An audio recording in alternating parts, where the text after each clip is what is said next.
speech delay itu bukan hanya dia tidak bisa mengucapkan kata, bisa juga dia berbicara, mengeluarkan kata, tapi ternyata bahasanya bahasa planet.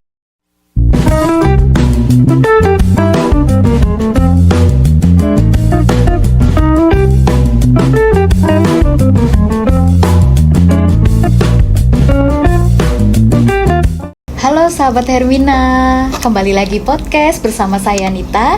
Saya di sini tidak sendiri, tentu saja bersama narasumber kita yaitu Dr. Desi Yulianti, spesialis anak.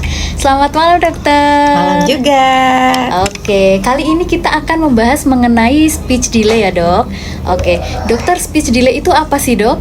Topik yang sangat menarik sekali karena speech delay atau terlambat bicara itu menjadikan kasus yang paling tertinggi juga, di mana anak-anak yang dibawa oleh orang tuanya itu sudah lebih dari usia 3 tahun atau sudah mendekati usia sekolah dasar, tetapi kok bicaranya belum lancar.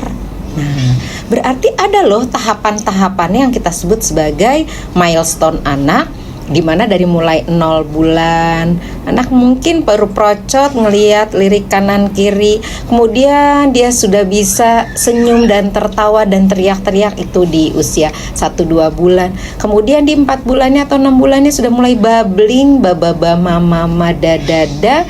Demikian juga usia 1 tahun sudah bisa memanggil orang tuanya secara spesifik, mama, papa atau ibu, bapak. Kalau bunda agak susah memang. Jadi tahapan-tahapan tersebut ada. Nah, bila ada yang belum bisa, nah itu yang kita harus waspada. Makanya ada yang namanya tanda bahaya atau red flags, di mana anak yang harusnya sudah bisa hal tersebut dia belum bisa lakukan.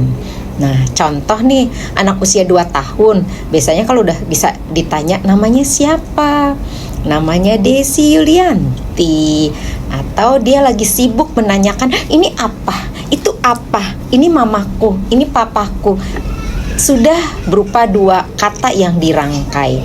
Nah, ternyata belum bisa apa-apa, apalagi dia kalau dipanggil tidak menoleh. Nah, jadi tahapan-tahapan yang harus tadi dilalui atau milestone-nya anak, tahapan perkembangannya anak, terutama adalah di sini tahapan bicara, dia belum bisa melaluinya. Kalau pada gampangnya itu kita orang tua dengan buku KIA atau buku yang pinky, buku ibu dan anak itu bisa ayah bunda, sahabat Hermina melihat dari buku pinky tersebut.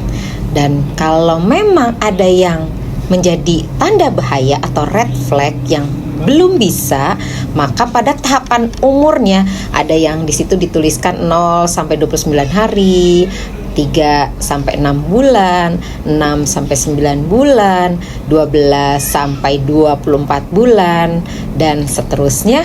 Bila ada yang tidak bisa dilaksanakan, terutama yaitu dalam perkembangan bahasa atau bicaranya, maka itu harus waspadalah dan sebaiknya untuk dikonsultasikan ke dokter spesialis anak.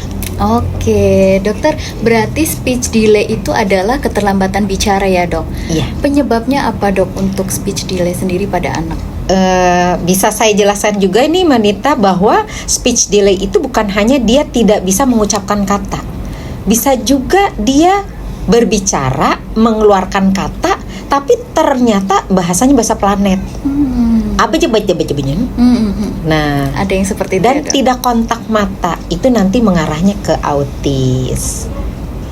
Kemudian kalau dipanggil tadi saya sebutkan 6 bulan harusnya dia Nita, harusnya dia menoleh. Nah, ini tidak menoleh atau tidak mendengarkan orang yang menyapanya dia. Kalau ditepuk itu bahasanya dengan gestur tubuh, tapi kalau dipanggil berarti ada sesuatu kelainan pada pendengarannya. Bisa dimulai pada saat bayi lahir tidak langsung menangis, atau merupakan bayi yang resiko tinggi, di mana saat lahir bayi tersebut dirawat di ruang ICU bayi atau NICU, atau juga di ruang perina, atau kita sebutnya tadi bayi beresiko tinggi. Salah satunya adalah kelainan atau gangguan pada masalah pendengarannya. begitu.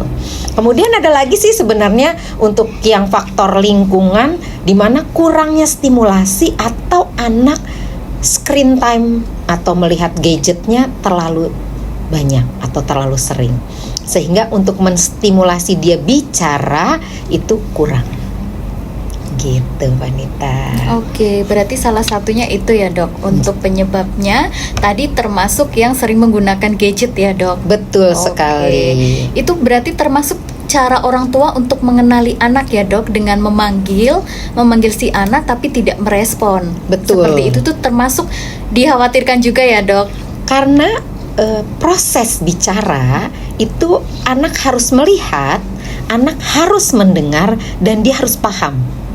Berarti kalau salah satu dari matanya ada gangguan, telinganya ada gangguan pendengaran, apalagi mohon maaf, bila memang ada kelainan pada otaknya, bisa jadi karena hidrosepalus, kepalanya membesar karena cairannya banyak, kemudian ada infeksi pada otaknya yang menyebabkan anak harus dirawat lama di ruang NICU atau di ICU, atau riwayat kejang dengan demam atau kejang yang dengan penurunan kesadaran, sehingga menimbulkan sekuel atau gejala sisa dan ada sesuatu kelainan atau kerusakan di otaknya.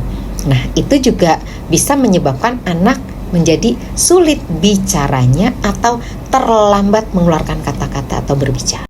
Oke dokter, apa saja yang perlu kita waspadai nih dok kalau anak terkena speech delay? Ya, berarti kita tadi kan udah mengetahui ada organ-organ mata, kemudian telinga, kemudian juga pemahaman di otak yang memang apakah ada kelainan atau kekurangan. Makanya sebagai orang tua, satu, bukan hanya di masalah medis atau tadi ada kelainan pada organ, tapi juga non medisnya. Non medis nih bukannya berarti anaknya harus diruqyah atau anaknya dibawa ke alternatif gitu ya. Tuh kan emak-emak harus maunya tuh singkat, cepat, anaknya segera untuk bisa bicara. Tapi yang penting adalah tetap distimulasi, diajarin gitu. Dokter, bagaimana cara orang tua mengenali untuk bahwa anak ini itu termasuk keterlambatan bicara, speech delay dok? Ya, tadi ada tahapan-tahapannya yang mungkin nih lebih gampang untuk Banita perhatikan. Yang umur 6 bulan. 6 bulan harusnya tadi babbling. Babbling tuh baba mama. Cep mingkep, nggak keluar kata-kata apa-apa sama sekali ya. Nah, itu hati-hati. Okay. Waspadalah.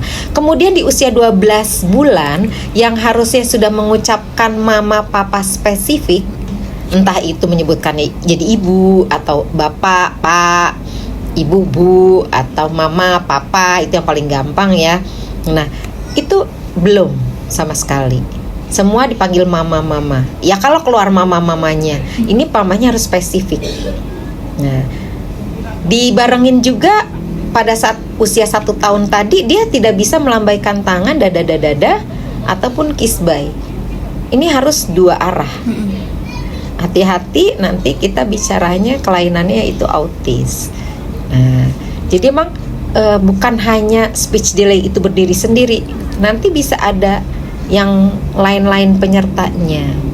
Makanya dari mulai kelainan organ, mata, telinga, ada kurang daya.